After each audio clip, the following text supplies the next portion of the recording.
Long before I ever understood what fear really was, Greywater Bluff had already taught me how to listen for it. I grew up in a house where the walls sweated from constant rain and the ocean roared just beyond our cliff like it wanted to swallow us whole. People in town like to say our stretch of coastline had moods. Fog that crept like it knew your name, winds that howled without warning, thunder that cracked straight through bone. But to me, the weather only ever felt like a backdrop to something darker happening inside our home. My mother, Marjorie Brandt, used to hum lullabies as she moved through the rooms. Not cheerful little songs like most mothers sing, but slow, drifting melodies with no words, as if she made them up to soothe someone who wasn't there. She carried an old baby monitor everywhere. She tucked it under her arm while doing dishes, held it against her chest while folding laundry, even brought it to the grocery store. Whenever someone asked why she kept it, she just smiled too softly and said, "Just in case my little one needs me." I always assumed she meant me. But looking back now, I know she never really did. Growing up, I sensed things weren't right, but it's hard for a child to name their own terror. It shows up in other ways. Flinching at shadows in doorways, waking up unsure how you fell asleep, dreading the sound of a key turning in a lock. I learned early never to ask about the basement. Even the air around that door felt wrong. It stayed bolted shut, and if I ever walked too close, Mom would grab my wrist and pull me away with a smile that didn't reach her eyes. "You don't need to go down there," she'd whisper. "It's too cold for you, too dark." But it wasn't cold I was afraid of. It was what she kept in the dark. I was 14 the year everything broke open. I remember it clearly because it rained the entire autumn, like the sky was trying to warn me. Pets around the neighborhood had started to disappear. Cats, a little terrier from across the road, even a rabbit someone kept in their backyard hutch. People blamed coyotes or storms. I blamed the way my mother always stared at the empty yards, as if expecting something to return to her. She kept giving me this warm, spiced milk every night. "My special herbal blend," she'd say, stroking my hair as she handed me the mug. After drinking it, my limbs felt heavy, my eyelids thick. Teachers said I fell asleep too often. Mom insisted I was just growing fast. Maybe that was the first lie I recognized, even if I didn't know why. One November night, while rain smashed against the window so hard it sounded like tapping fingers, I heard whispers drifting through the heating vents. My mother's voice, low, soft, too gentle. "It won't be long now," she whispered. "Our Holly is slipping back into childhood. She'll stay small for us. She has to." My stomach twisted. She wasn't talking to herself. Someone murmured back, faint and distorted, like a broken radio. I crept out of my bedroom, pressing my ear to the wall. The sound rose from the basement, behind the locked door. That night, I didn't sleep at all. My milk sat untouched on my nightstand, the foam drying at the rim. Everything changed the next night, the one where the wind shrieked around the house and the power lines sparked blue down the road. I pretended to drink the milk again, but poured it into my trash bin as soon as Mom left the room. It was the first time in months I stayed awake past midnight, my thoughts sharp instead of foggy. At 2:17 a.m., the basement door creaked open. I froze in bed. Mom stepped into the hallway holding something wrapped tightly in a small blanket.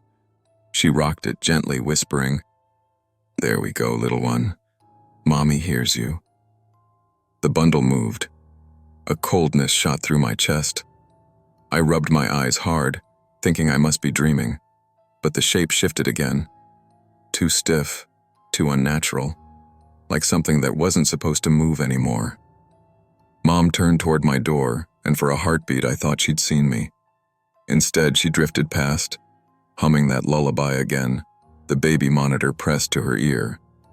When she disappeared into her room, I slipped into the hallway and stared at the basement hatch left slightly ajar. A smell leaked out, chemical, metallic, and old. I swallowed hard and pushed the door open wider. The stairs moaned under my weight as I crept down. Lightning flashed through the tiny window at the far end of the basement, and in that split-second burst of light, I saw everything. Shelves lined with jars, tiny clothes hung on a string, baby toys arranged in a circle on the floor, all cleaned and polished like offerings. And in the center, lit by a small lamp powered by a generator, sat a tall glass jar filled with clear preserving fluid. Inside it was something small, something curled, something that once had been a baby. A label taped to the base read, "My first angel, lost but never gone." I staggered backward, a sharp gasp tearing from my throat. The lamp flickered. The basement hummed with a low static from the speaker wired to the baby monitor. A soft voice crackled through it. "Mommy, Mommy." Not real, not possible, not human. I ran up the stairs, but halfway up, a shadow blocked the doorway. "Holly," Mom whispered, her voice trembling with joy. "You finally came to meet your little sibling." She stepped toward me, holding that blanket bundle close. Through the folds, I saw something pale, too pale, the stiff curve of a preserved limb shifting as she adjusted her grip. "You're growing too fast," she whispered, "just like your sibling did. But we won't lose you. I won't lose another child." Lightning exploded outside, and for the first time in my life, I screamed. Mom lunged. The house went black. Storm winds ripped the power line clean off the side of the building, and the sudden darkness threw us both into confusion. I shoved past her, the bundle slipping from her arms and hitting the ground with a sickening thud. Her wail pierced the hallway, and she dropped to her knees, scrambling to gather it. I bolted through the front door into the rain, bare feet slamming through puddles as thunder rolled overhead. I didn't stop running until I reached the neighbor's yard. I crouched behind their shed, soaked to the bone, every breath burning. Hours passed. Dawn finally crept over the bluff, and still I could hear my mother's voice wandering the road. "Holly, come home, baby. Mommy forgives you. Come back and stay small." Police arrived soon after. They found Mom wandering barefoot near the cliffs, whispering to the empty blanket. The basement shrine told them everything they needed to know. Mom went quietly with the officers, humming to herself. When they asked if she understood what was happening, she smiled and said, "I'll sing to both my babies soon." They locked up the house a week later. But none of that was the end. Years passed. I moved inland, built a life, tried to forget. But sometimes my phone buzzes late at night with a voicemail from a blocked number. A soft lullaby hums on the recording. My mother's voice, time-worn, patient. Sometimes she whispers, "Come home, Holly." Sometimes she says, "You're still my baby." And every time, the call traces back to Graywater Bluff. The house is still there, still unsold, still waiting. Evil doesn't disappear. It waits for you to look back. It waits for you to remember.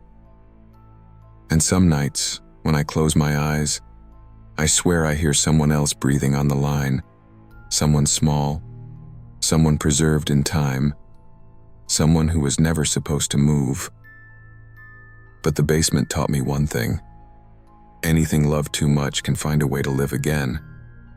Blind love, obsession, and untreated grief can twist even the kindest intentions into something dangerous.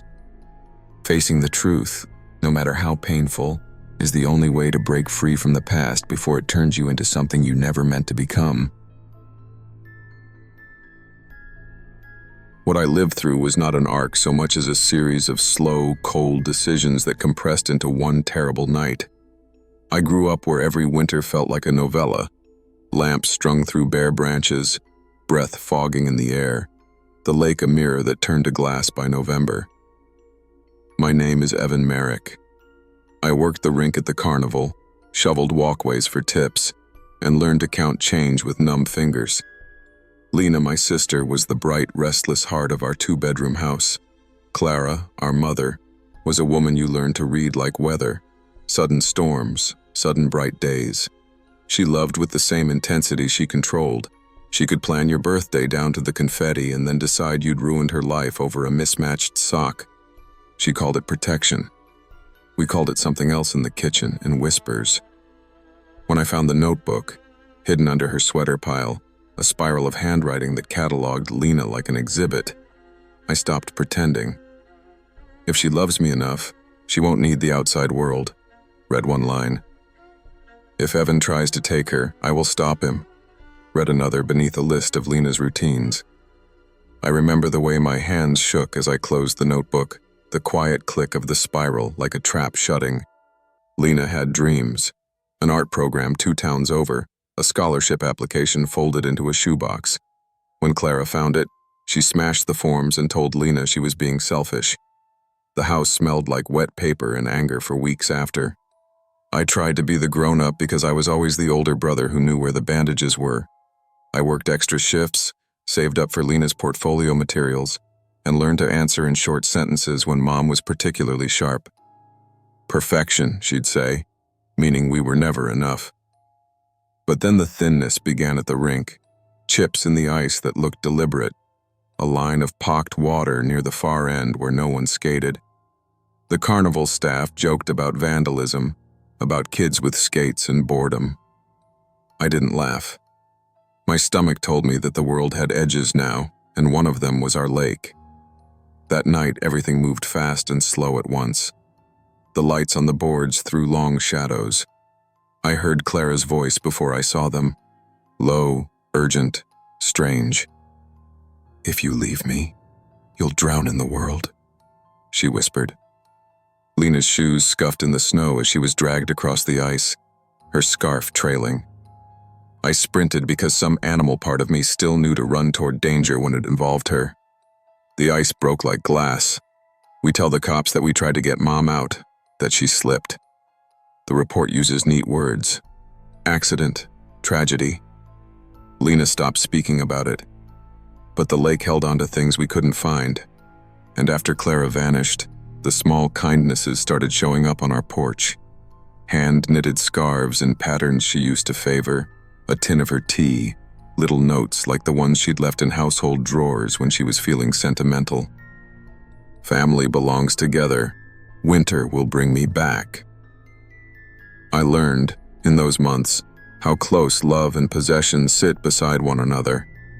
I learned how a mother's devotion could curl into something that clipped wings. The first winter after, Lena painted in bursts, on the floor, on cardstock, with coffee-stained brushes, and I sat in the living room with the curtains drawn. "Do you hear it?" she asked once, voice small. I thought she meant the tapping on the window. I thought it was the same thing I'd been hearing for months. Fingernails, soft and deliberate, like someone testing the glass. "Maybe it's just branches," I said, and lied. The carnival loomed again that year, and the town asked for a quiet remembrance. People left luminaries by the lake.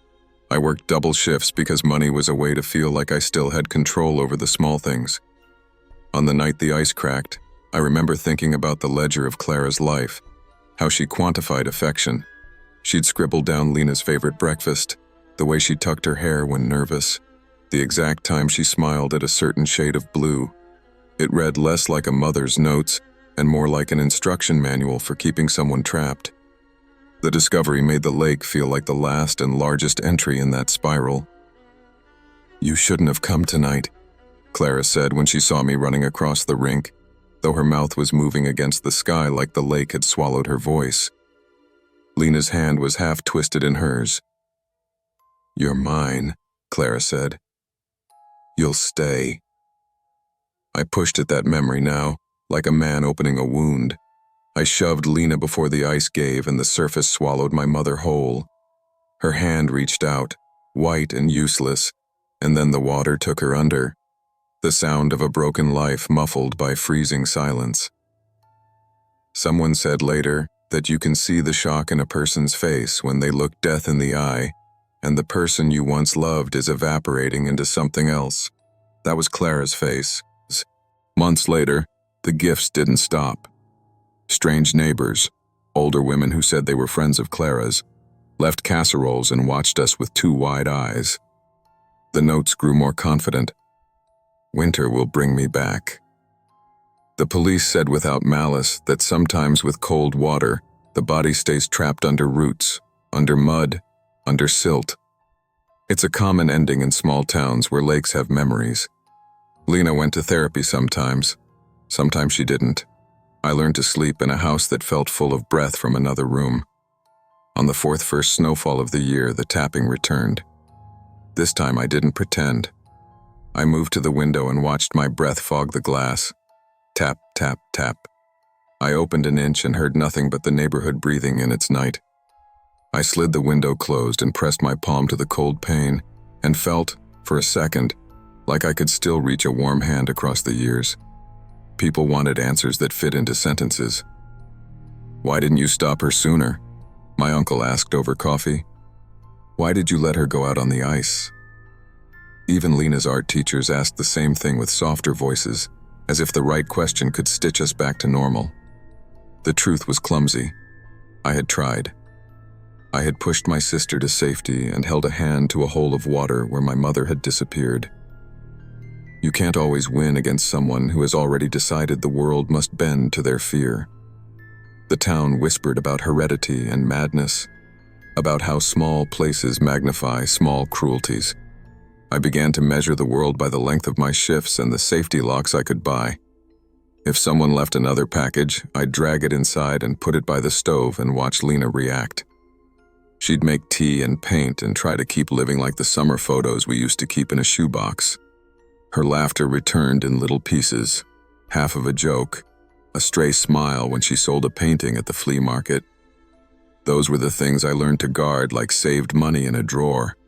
There are nights I think I can still hear Clara's notebook, pages flipping in a wind that doesn't exist, lists making sense to no one. I still dream of thin ice and the sound it makes when it takes someone. We live with the knowledge that the people who love us can also be the ones who try to keep us from living.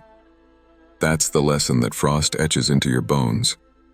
Love cannot be measured by possession. On windy nights, I walk to the lake with Lena's paintings bundled in my jacket and stand where the boards creak. I drop a single coin into the water and watch it sink. When I come home, there's sometimes a scarf on the porch, hand-knitted, familiar, but I don't pick it up. I let it sit in the snow like a rumor. Lena paints in the kitchen with the radio turned up. We pay our bills. We go to the carnival where the lights are beautiful and thin and where people dance on what could break. We live our small, hard lives and try to keep our hands from clenching around one another. Care for the ones you love, but never let love become ownership. Respect people's rooms, their papers, their plans. If someone counts your heart like a thing to be stored, then the right thing to do is open your hand and walk away before the ice gives under both of you. Long before I understood what a garden could hide, Briar Orchard smelled like rot and rain in the spring, the way an old wound smells when you lean too close. My mother, Helena Carter, liked to say the land listened if you tended it right. She'd tilt her head to the ground and murmur as if the dirt whispered back. To most people, that was harmless eccentricity. To me, it was the rule book for a life I never asked to read. I grew up with windows fogged from the greenhouse and a kitchen that always smelled faintly of iron and herbs. Mom kept a diary with plant diagrams and lists. Nurture, root, bind, and circled the same words until the ink bled. She brewed me tonic in chipped mugs, bitter, metallic, punctuated by what she called iron salts. After a glass, my thoughts folded like wet paper and sleep would take me on the cheap. Teachers called her about my attendance. She told them I was getting too much sun in summer and too much inside in winter. She told me the world outside would rot me if I let it. I began to believe her, because I never had anything else to believe. When I was 17, the fog hung over Briar Orchard thicker and lower than it ever had. The town's abandoned greenhouse on the hill had an empty, moth-eaten look, but my mother's little greenhouse behind our house thrummed with life. She led me there one afternoon holding my arm like she was checking the pulse of a plant. "You're wilting," she said, and the way she pronounced it made my stomach drop. "You need to be replanted where you belong." She unlocked a door I'd been forbidden to cross my whole life. The lock gave with a sound like a bone cracking. Inside, rows of pots and troughs crawled with roots and leaves, but the shapes were wrong. Tendrils that suggested fingers, stems arcing like bent knees. The soil smelled of copper, and something else I couldn't name. Glass jars hung from rafters, floating things bobbing in fluid. My childhood rabbit's tag was draped over a stake. My father's old watch, which he'd misplaced a decade before leaving town, lay half buried under peat. "You see?" Mom said, smiling like it was a revelation. She pressed a cool palm to my cheek. "You were always my best seed. I fed the patch with what was necessary." "Necessary for what?" I asked, circling a pot that looked unnervingly like a small hand pushing through the dirt. "To grow you obedient," she answered, and the word obedient fell like a verdict. "So you won't wander, so you won't dry up, so you stay where I can keep you safe." I tried to walk away. She moved with me, soft, efficient, a hand closing like a trap. She had a shovel, and the loosened earth was moist under my boots. "A mother returns her child to the earth when he's ready," she whispered, and her breath smelled faintly of the tonic. She began to dig in the corner where the soil had been disturbed, and I felt cold as if the world had been turned over. Panic is a thing that doesn't announce itself with fireworks. It begins as a tightness and then learns to be louder. I shoved her away, and she stumbled back as if surprised by her own violence. For a moment, she looked like a woman who'd regretted a pruning too late. Then the greenhouse roof groaned. Fog caught in the panes, heavy as wool, and a long line of glass shattered in a small, sharp thunder. Sunlight stabbed through, splitting the air. The structure couldn't take the weight of the moisture, and the cracked metal collapsed with a sound like a held thing giving up. I ran while the greenhouse died around me. Glass slashed my palms and the cuts filled with a dark that smelled like the jars inside. Rain washed the blood before it could cool, and my feet carried me through the orchard like they had an agenda of their own. I didn't stop until the road burned orange with headlights behind me, and the hush of the town felt like a coat I couldn't shrug off. Authorities came, of course. They found the jars, the tags, the watch. They found footprints where Mom had walked and fresh earth piled in one corner like a grave. She was found hours later, rooting through the orchard at night, talking to the soil as if coaxing it into speech. She didn't struggle when they took her away. She smiled and told the sheriff she'd simply been returning what was hers. Institutionalized. That's what the doctors called it when they said she'd been removed from the world of the living in the way the law allows. I left Briar Orchard on the same day I turned 18. I left with a backpack, my father's old truck keys, ironic considering he'd been gone 10 years, and the taste of metallic tonic still in the back of my mouth. I got a job in a city that called itself anything but a town, and I learned to sleep without fog slipping under the window. Time makes you practical. It also makes you forgetful in the ways that save you. I learned to file the memory of the greenhouse under danger and move on. I worked, I dated, I enrolled in community college. I let the city teach me other ways to live. I told myself the jars would stay on shelves in sterile rooms, and my mother's voice would thin to nothing. Then the package came. No return address, no postage meter that could be traced. The envelope was plain, and inside were seeds. Small, black, slick, as if they'd been packed in mud. A folded note creased with my mother's handwriting. "You left before you were ripe, but I am patient. The soil remembers." I sat on my kitchen floor and laughed, the kind of short mechanical sound someone makes when they're trying not to slide into a memory. I held the seeds like they might bite. My first impulse was to throw them away. My second was to hide them in the freezer because logic said cold would deaden whatever memory lived in the flesh of the seed. But somewhere behind my ribs a small, old fear woke, that leaving hadn't ended anything at all. For nights afterward I dreamed of greenhouses, the smell of iron, and my mother's muddy hands. I imagined tiny roots under my feet, tugging. I kept my apartment blinds closed and my phone on. I didn't tell anyone. Shame builds compound interest.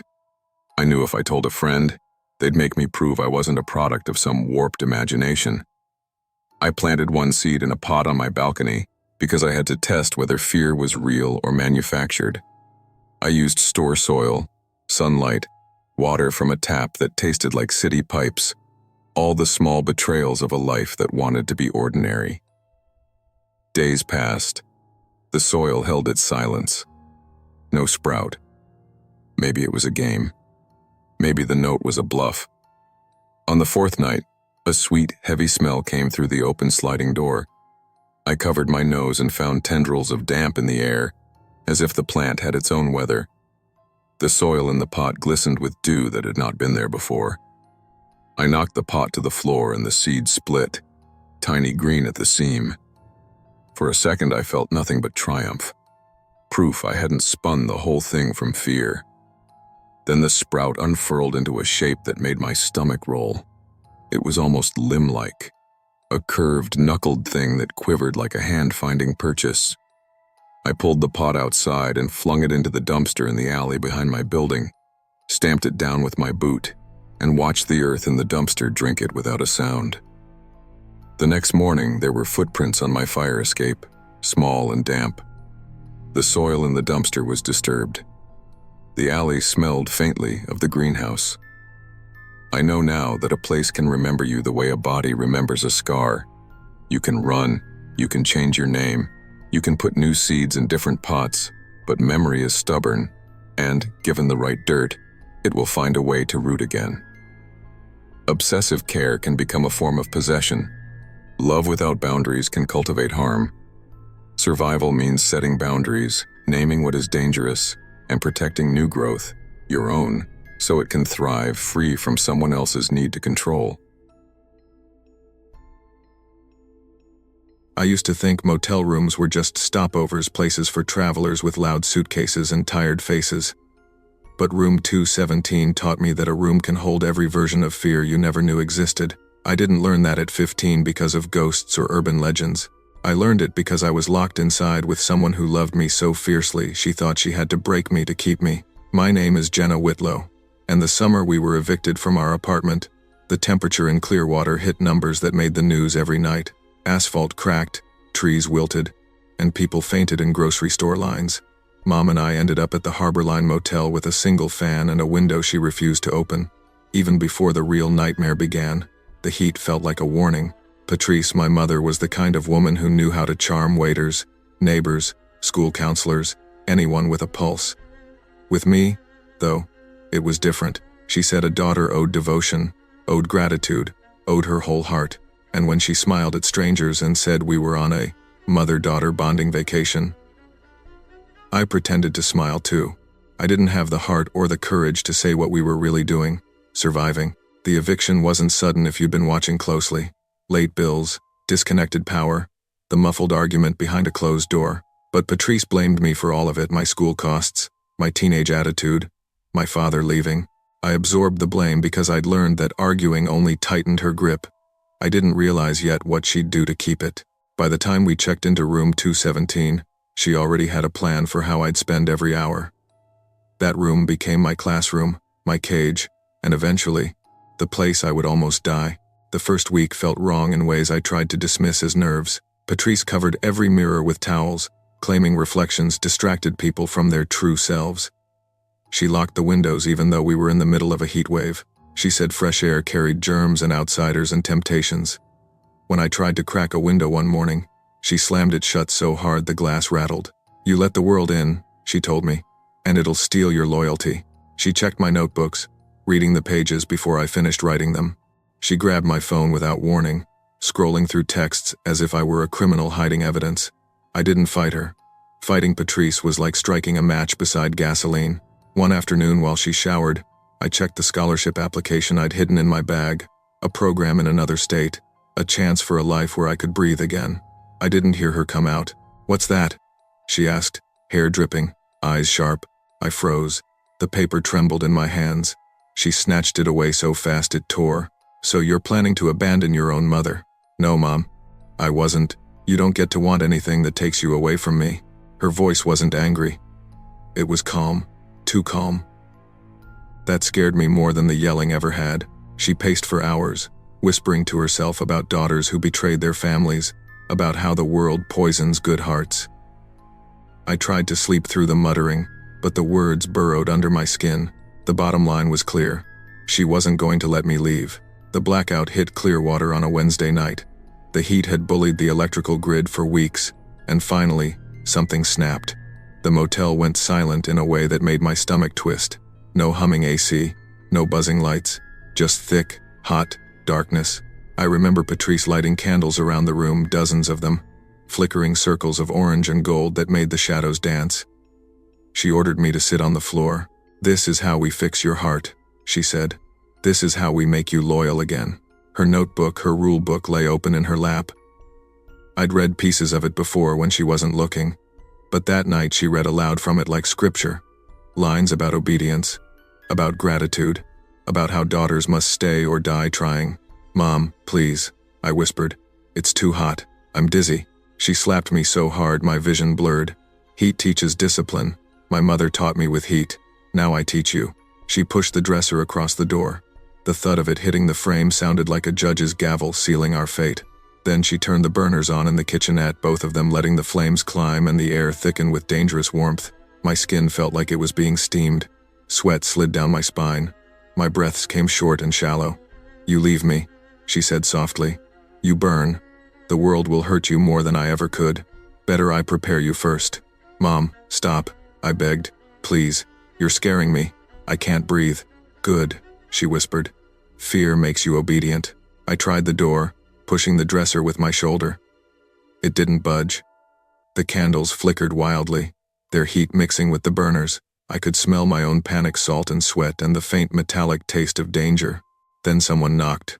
A motel guest, a tired voice saying, "Ma'am, is everything okay?" "We smell smoke." Patrice covered my mouth with her hand. Her nails bit into my skin. "Make a sound," she hissed, "and I'll make sure they never find you." Her breath was hot against my ear, her voice a threat disguised as love. That was the moment something primal woke up in me, something braver than I'd ever been allowed to be. I kicked one of the candles. It rolled under the curtain. There was a sharp pop as the fabric caught. Fire climbed upward in seconds fast, hungry, bright. Smoke gathered near the ceiling in thick waves. Patrice screamed, scrambling for water, slamming her foot against the burning cloth. The chaos was my chance. I threw my weight against the dresser.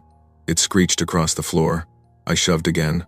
Harder, harder, a few inches, then a few more. My shoulder ached, my throat burned. Finally the door cracked open. I slipped through the gap and bolted into the hallway, coughing, sobbing, yelling for help. "Fire! Please somebody help!" Doors opened. People ran. Alarms blared. The heat wave had already made everyone restless, and now panic flooded the building like smoke. Firefighters arrived within minutes and kicked down the door to 217. They dragged Patrice out, coughing, clutching her notebook like a sacred artifact. She didn't look like my mother in that moment. She looked like someone who believed the world owed her my life. She was arrested at the scene. Later, charged with child endangerment and attempted harm. They said she needed treatment. They said I would heal. They said things I wanted to believe. I moved in with a family friend while authorities sorted through everything. I switched schools. I avoided anything that smelled like hot wax. For years after, the sound of a stove igniting sent my heart racing. I thought cutting ties would sever the danger. But healing doesn't erase fingerprints. Months passed before the first envelope arrived. Inside was a motel key, 217. No return address, no note, just the key. I threw it out. The next one came 3 months later, then another. I stopped checking my mailbox alone. Eventually, I moved to another city, started my life over, tried to believe in a future where my past wasn't lurking in the rearview mirror. But the Harbor Line Motel is stubborn. The building is renovated now, but room 217 was never reopened. Too much damage, too many memories scorched into its walls. Last year, A security guard recognized my name from the case and called to report something he thought I should know. A woman, thin, sunburned, hair tangled like seaweed, had wandered into the lobby asking to rent 217. When he told her the room no longer existed, she pressed her hand to the counter and said, "My daughter will come home. The heat will purify us again." She left before police could arrive. They never found her. Sometimes, when the summer air turns thick and still, I swear I feel the motel key in my hand again even when it isn't there. Sometimes I wake up from dreams where the room is burning, and Patrice is kneeling beside me whispering, "You leave me, you die." But I left, and I lived, and I keep walking, because survivors don't owe their pain to the people who caused it. Real love never cages you. Anyone who demands your loyalty through fear, control, or pain is not protecting you, only themselves. Freedom is not betrayal. Sometimes the bravest thing you'll ever do is walk out the door and choose yourself. When I was 13, my mother decided that the only real cure for whatever had followed her from our Ohio apartment was to uproot us and bury ourselves in a place with fewer people and more trees. She called it cleansing. She said the air in Alaska would clear the static from her head. I called it running. Either way, we left the city behind in a cloud of boxes and cheap pizza, and I watched my old life shrink until it was a line on the rearview mirror. Evelyn had been different for a long time before the move. Doctors called it a breakdown, then recovery, then a fragile remission. She'd stand at night with the lights off and whisper to the drywall like it was a neighbor who owed her something. Sometimes she'd wake me with frantic pacing and tell me the vents had a language, that the house swallowed words and returned them wrong. I believed the clinicians who told us to be patient and that medication would knit her back together. I also believed the way she smiled at the rental on Bear Claw Ridge, as if the house had answered a prayer she'd been saying under her breath for years. The house smelled of wet wood and old blankets. Evelyn locked a trapdoor the first night like it was both entrance and altar. "Some doors shouldn't open for children," she said, and slid the key into the pocket of her coat with a tenderness that made my skin prickle. There were mismatched chairs, a crooked bookshelf, a patch of carpet that refused to sleep flat, and vents that made soft, hollow noises when the wind turned. Those vents were where Evelyn spent most of her attention, leaning her ear to them, soothing unseen things, apologizing for offenses I had never heard. The first chapter of living there was a study in adjustments.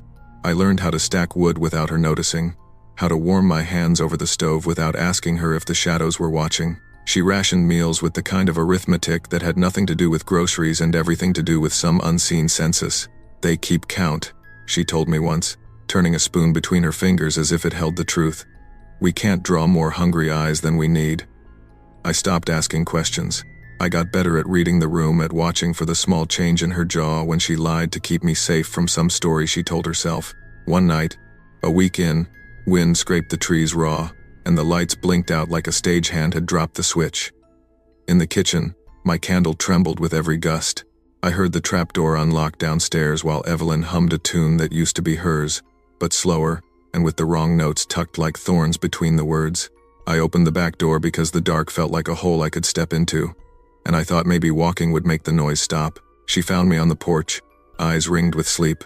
"Don't go looking," she said, voice as soft as the linen she used to press for church. Her hand shook when she held the knife.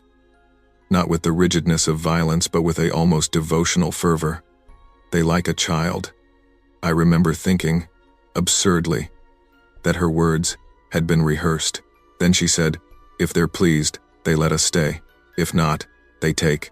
The turning point was not a single moment but a widening of her devotion to the silence under the house, of my questions sliding off her like rain. She stopped letting me stand by the windows after dark. I learned to sleep with the curtains drawn against a sky that seemed suddenly too full of watching. Nights I used to fall asleep counting the highway lights became nights I counted the muffled clanks and the lullaby that threaded through the vents like a needle. I ran because fear has its own gravity. I remember the exact clench in my chest when I shoved past her, the way her voice called me soft, careful, and terrible. "Miles, they're hungry. Come back before they search for you." Trees tore at my jacket. Snow hit my face like tiny needles. I ran until my lungs felt like iron filings and the world was only wind and the white smear of the ridge. Police found me on a fallen log by the creek, fingers numb and lips blue.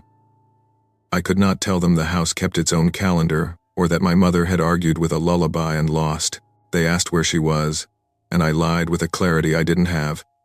I said she'd gone to check the generator, that she'd be back. Inside the house, the officers found only a trapdoor clawed at, as if someone small had tried to climb out. The humming persisted, they said, but when they opened the vents, the sound vanished like a cat slipping through a crack. No one called it what it was.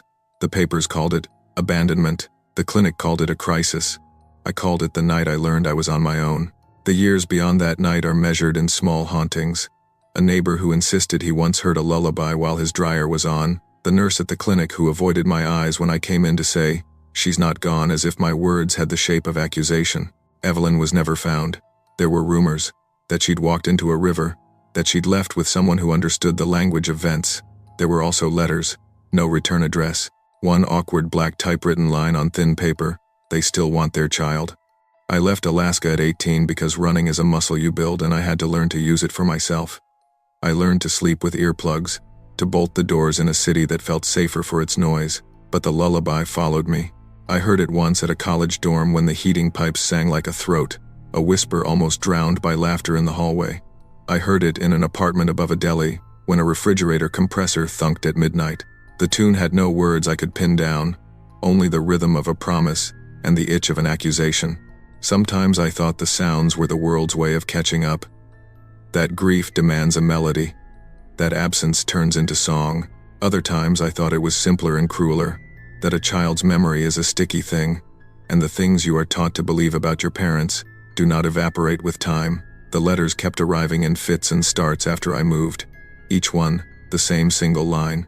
When I finally opened them at my apartment table, hands steady, the sentence was always written with the economy of someone reciting scripture. They still want their child. There's a practical part of me now, a man who fixes leaky faucets and knows how to pronounce Higa without shame, and there's a part that never learned to trust silence. I talk about my mother in the way people unburden themselves, carefully, with the parts that hurt the least first. I don't tell friends about the way vents can sound like a promise or a threat. I don't tell dates about the trapdoor or the knife that quivered in her hand like faith. I say simply that she was ill, that she left, that I survived. It's easier. It's also a lie by omission. Lately the letters have slowed, but every so often one slips under my door, the thin paper catching the hallway light. I don't open them right away. I wait. I learn to wait for my pulse to slow, for my hands to stop needing to check the locks. Then I read the line, the sentence that will not let go. They still want their child. What's left is memory and the work of being kind to the child I used to be. I go back sometimes in my head to the porch where I ran, to the way Evelyn's voice wound itself around what she believed might save us. I tell myself the moral I needed then but wasn't allowed. That love twisted by fear and illness can look like sacrament and also like prison. That protection twisted into control will hurt the ones it claims to save. I tell the boy who hid in the woods that surviving is not betrayal, that choosing light and help is not the same as turning your back. In the quiet rooms of my adult life, I try to do the small, kind things Evelyn didn't know how to give. I keep a spare blanket. I check under beds when children are afraid. I knock on doors instead of listening at vents. If the letters stop, and maybe one day they will, I will believe that a lullaby can be just a tune. If they don't, I will keep locking the doors and teaching myself the difference between listening and answering every whisper. They still want their child. I still hear their lullaby. What I know now that I didn't then is this. Some doors you close not because you are ashamed to open them, but because you owe the child inside a chance to grow in a room that has light. Survive. Seek help. Love does not insist on sacrificing the loved one in exchange for safety. When I was 12, my mother's hands changed. They weren't the same gentle hands that braided my sister's hair or handed out birthday cake. They were scarred and tight, knuckles puckered like knots in rope. I learned later the studio explosion had taken more than skin, it had taken edges off the person she used to be. Before we moved to Willowcrest Lane, she was Marjorie Wells, glass artist. After, she was someone who pressed her face to the glass and listened as if it answered back. We left Michigan in July, a move she said would give her room to breathe. The heat came with us, heavy and slow, and when we walked into the house on Willowcrest, the air inside smelled of old smoke and dust. She'd already started collecting mirrors. Not the pretty, framed kind you hang for light. No, these were thrift store catches. Warped oval plates, half-moon vanities, kids' mirrors with cartoon borders. She lined hallways with them, leaned them against dressers, and covered an entire spare room floor to ceiling. "They keep me safe," she told me, like a prayer. "They keep an eye out." I learned to pretend to agree because arguing meant I'd stand in front of one, and she'd ask me to look hard until I did. The first weeks were awkward rituals. Each morning she made me stand before the largest mirror in the foyer while she polished it with a trembling cloth. "Look at her," she'd whisper. "Tell me if she blinks on her own." I would, because survival becomes a muscle, follow her orders, find my own face staring back, and wait for something that never happened. When it did, the tiny lag, the smile that didn't belong to me, I told myself I'd imagined it. You tell yourself a lot of things to keep living in a house that hums like a held breath. At night the house changed. The humid, still air pressed against the windows, and the mirrors took on a sheen like pond water is when wind passes over. I heard tapping once, rhythmic and small, like knuckles rapping on glass from the other side. I went into the hall and didn't find a person, only the echo of the noise. My reflection blinked at me a beat later than I blinked, and once, my mouth moved when I hadn't moved it. I stepped back, heart thudding, and for a second, the face in the glass smiled with a patience that didn't belong to me. When I told Mom, she smoothed my hair and said, "They're curious," as if my confusion were a thing to be indulged. Her voice changed the summer. Marjorie stopped going out. She stopped making the tea she used to make on slow mornings. She began talking to the mirrors as if they were family, soft, coaxing, apologetic at times like someone asking forgiveness. She whispered about the woman in the glass who told her what would happen if we stayed. "She says you shouldn't wander when the storm comes," Mom told me one afternoon, eyes bright. She says she likes children in storms. I learned to keep my distance, to eat my cereal whisper quiet so as not to attract attention. When I tried to take the phone to call my friend Mark, she grabbed my wrist with a pressure that hurt more than the slap she gave me 2 nights later. "I keep you safe," she hissed. "I keep you safe from her." The night the mirror shattered is the night I stopped believing that accidents were random. The storm came, heavy lightning like camera flashes and thunder like something big moving across the sky. Mom dragged an antique mirror into the living room, an old gilded thing she'd been saving for months. Her fingers trembled as she wiped it, and between her lips, she breathed a phrase I later found myself repeating with the cadence of a nightmare. "Take me instead, take me instead." She held my shoulder, nails biting into skin. "If she wants a child, not you," she murmured, looking not at me but through me. I felt something in her that had nothing to do with protection, and everything to do with barter. When the power flickered and went, the room glowed with the exposure of lightning, and the mirror's surface wavered like a pond. The woman in the reflection, if it was a woman, wasn't me. She moved first, reaching as if from a great distance. Mom was already advancing. Her devotion transformed into a kind of holy violence. She tried to push me toward the glass and I shoved back. We struggled, breath frightening the air, and then she hit the edge of the frame. It broke with a noise like bone. In the same heartbeat she was falling forward but not backward. The sound left her throat and died away. Her hands flailed against empty air as if the other side had taken her by the wrists. I remember the sudden, awful silence that followed the crash, the way lightning left the room a shade paler, like an exposed film. I ran barefoot into the storm. The rain cut the skin on my feet and dissolved the blood from the glass shards that snagged my calf. I hid under a neighbor's eaves until someone with a flashlight found me shaking on their porch. I told them what I could. Collision, glass, her scream cut short. That was all I would say. Later, the police found only fragments of gilded frame and a smear on one large shard that looked suspiciously like a palm, pressed as if from the inside. They told me she must have fallen. They wrote it down. Someone sent a rescue team out the next day and found nothing but a pile of broken glass and the faint indentation of an old footprint on the floor where the mirror had been. No body, no tile of hair on the glass, nothing a coroner could hold to a name. The report was quick and practical. Missing person, probable harm from accident. Years smooth the teeth of memory, but they don't sharpen the truth. Whenever I move, mirrors crack. They've split on subway walls, spidered on buses, hairline spreads when I pass.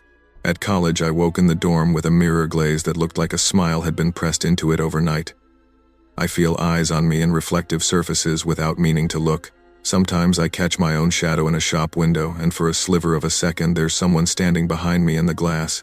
Too close, too still. People tell me it's trauma, that my brain seeks patterns once it's been taught to expect them. Friends say it with empathy and the soft certainty of someone who hasn't seen their mother's handprint on the wrong side of the mirror. I learned to live with the superstitions my life accrued. I throw a towel over open mirrors when a storm rolls in. I don't let my phone face the window at night. I sleep with the lamp on when I'm alone. A light between me and any reflection that wants to tell me something I can't believe. And in the quiet moments when the house breathes and the city hum beyond my building, there's a thin, persistent thought. Maybe her devotion wasn't madness alone. Maybe it was protection turned to plea. A mother bargaining for a child like someone barters with gods when all else has failed. Sometimes love can fracture into obsession, and healing does not come from locking pieces of ourselves behind glass. When fear takes the shape of a vow, it can hurt the very thing it vows to save. I keep a small mirror on my dresser, covered with a handkerchief. Sometimes I uncover it to make sure the face looking back at me is mine and mine alone. Sometimes I don't. Either way, I've learned to be careful whom I answer when someone calls from the other side of the glass. Caring without help can become harm. Seek help early, listen without assuming, and remember protection must not demand sacrifice. When I was 5, my mother packed a suitcase in the middle of the night and left the house on Briarwood Lane without telling me where we were going. I remember the way the hallway light made the wallpaper look like waves and the way my small hand found hers in the dark. Later, when she told the story to whichever counselor would listen, she called it panic, an episode she swore she couldn't stop. The records called it a psychotic break. I called it the night the house emptied of normal life and filled with questions. We didn't go back for nearly 6 years. My childhood after that was a patchwork of foster homes, a school counselor who smelled of coffee and winter coats, and a mother who would sometimes be fine and sometimes lose herself to words I couldn't follow. When she got better, then worse, then better again, I learned to measure my days by how steady her voice was when she called me at night, when she said she wanted to return to Briarwood to heal the family. I didn't want to go. The house had a reputation in our town, quiet like a closed book, windows that glowed sometimes when no one was upstairs. But Laura said the attic needed to be emptied, that memories had to be handled like fragile things. I was 15. I thought I could help. We arrived on a thin layer of early winter snow. The porch floor squeaked the same way it had the last time I'd seen it, old wood complaining about use. Inside, the air smelled like cold ovens and the faint sweetness of mothballs. Laura moved through the rooms with the careful silence of someone visiting a ghost. She smiled too often, and in a way that didn't reach her eyes. She called it restarting Christmas and made me stand by while she arranged boxes and checked ornaments. I wanted to pick up a string of lights and put it on the tree, but she waved me off, saying, "Not yet. Memories are dangerous if handled too soon." She kept disappearing into the attic, returning with dust on her sleeves and a hollow look I'd seen once before. A look that had haunted hospital rooms and quiet morning kitchens. The house woke in small ways that made my stomach tighten. Lights flickered when Laura walked under them, the bulbs dying and then returning as if blinking. I found footprints in attic dust one afternoon. Small, child-sized prints pressed into settled gray like another boy or girl had walked there recently. I hadn't been up in weeks and Laura hadn't let me climb the ladder. When I asked her about it, she glanced past me and said, "She still likes to shuffle at night." I asked who and she didn't look at me. "Your sister," she said so low. I almost missed it. "You don't have a sister, Mom," I said because language had to be practical.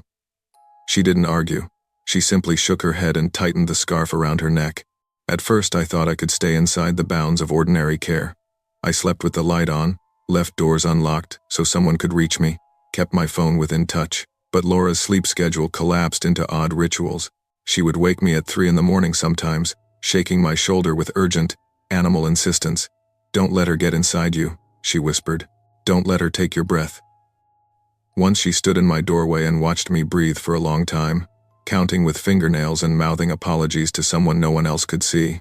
I learned to let her do it because letting her meant keeping the peace. The attic became a sealed, sacred place in my mother's mind. One night, heavy snow slowed the world to a soft, muffled silence. I saw a flicker of orange from the attic window as I passed the hallway. It was small, a candle or a reflection, but it drew me up the narrow steps like a question that would not be left alone. The door was slightly open. When I pushed it, the smell hit me first: old powder, childhood perfumed with something like rain. Toys were arranged in a loose circle, dolls with cracked faces, a pair of baby shoes yellowed with age, a crib blanket stitched with initials I didn't know. Laura sat cross-legged in the middle of it, rocking gently, her hands in the blanket's folds.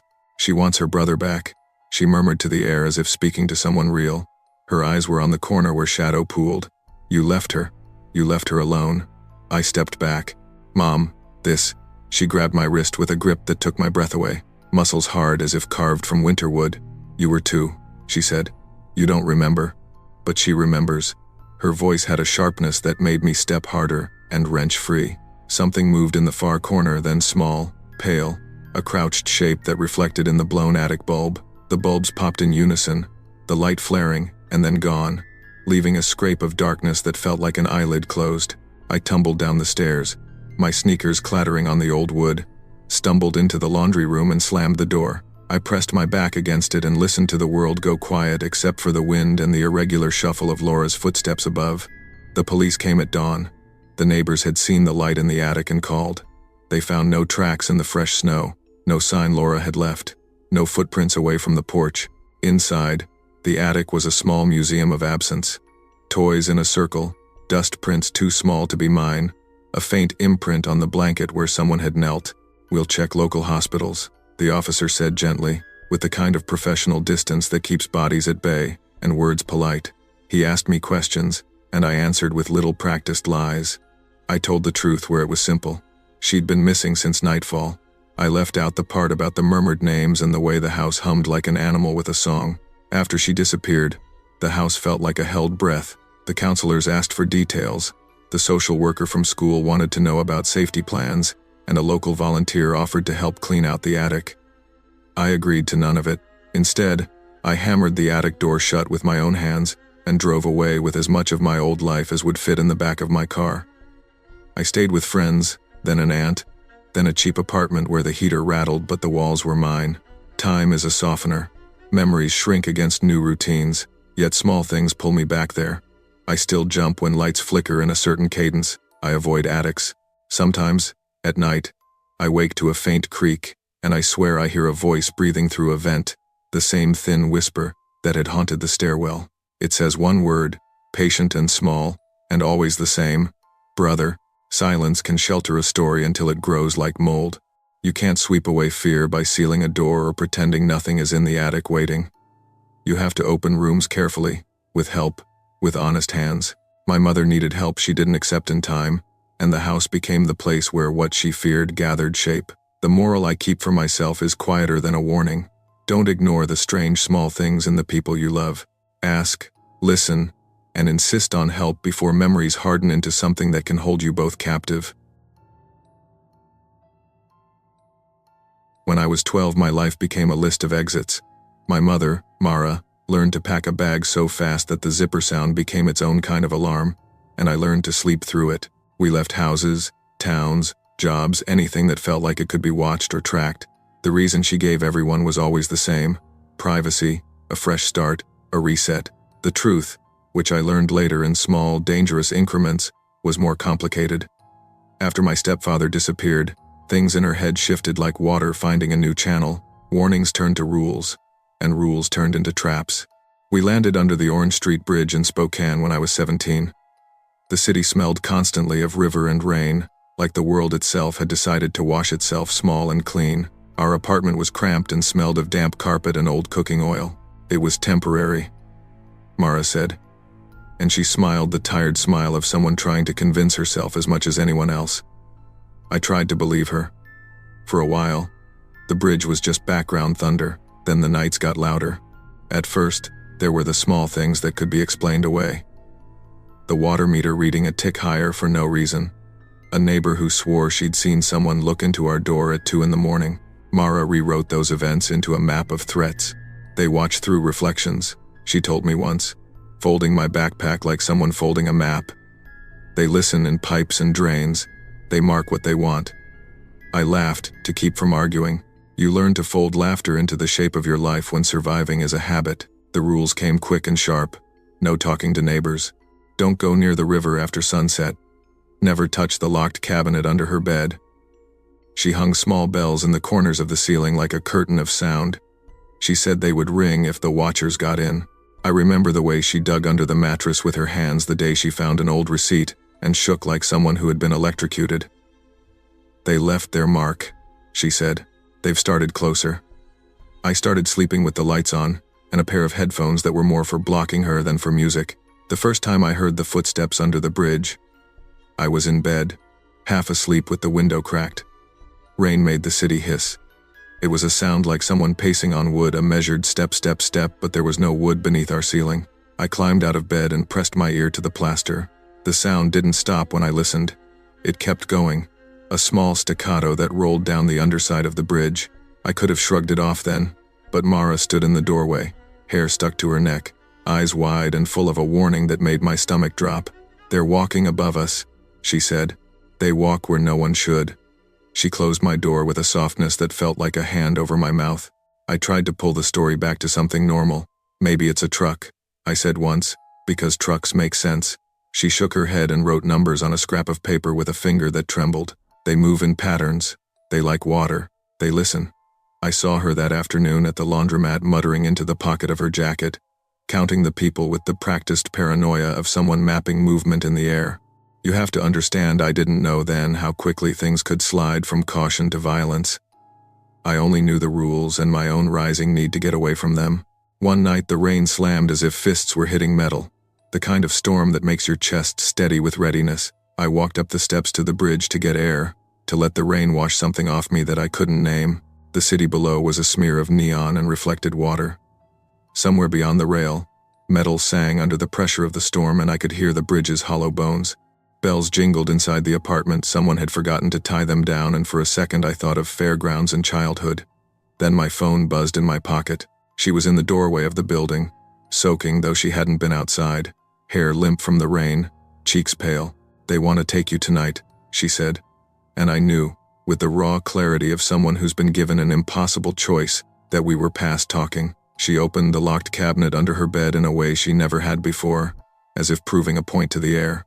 The things inside were a museum of someone preparing for extremes: ropes, duct tape, newspaper clippings about missing teens, a journal crammed with frantic sentences. The last page had a line scrawled across it that made my ribs bend inward when I saw it.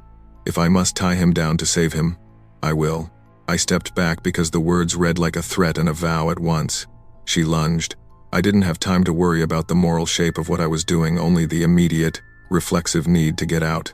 She tried to drag me toward the bathroom like she'd seen it in a plan that made sense to no one else. "The water will show the truth," she screamed, fingers clamping to my arm like a vice. "It will drown the voices in you." We slipped on the wet tiles.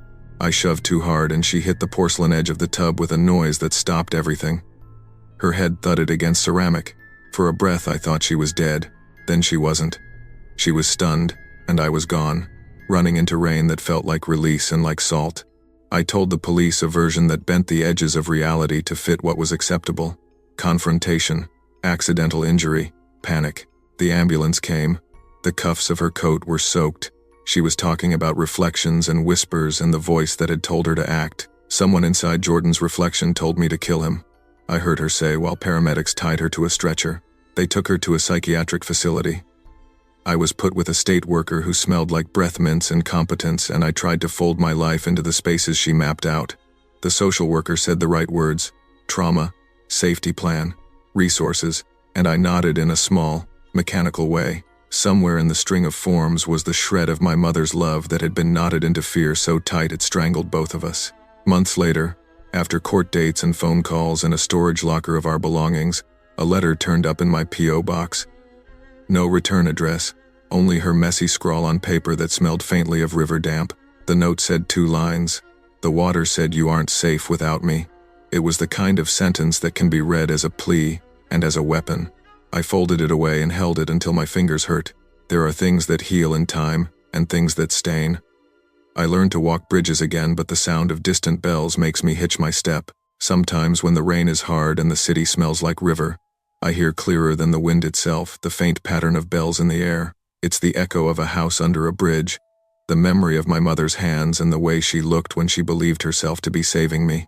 I don't know if the voices she heard were real, or a sickness that took on the idiom of our life. I do know this. Fear that is not met with help tends to grow teeth. The water that was supposed to wash us clean brought only currents. I wish I could have told myself when I was 17 and shaking on a rain-slick stair, get help early, and listen when someone you love asks for help. Isolation turns worry into doctrine, and devotion turned into control can become dangerous. Holding someone you love doesn't mean holding them so tight they can't breathe. Seek help, insist on it, and refuse to make love into a prison.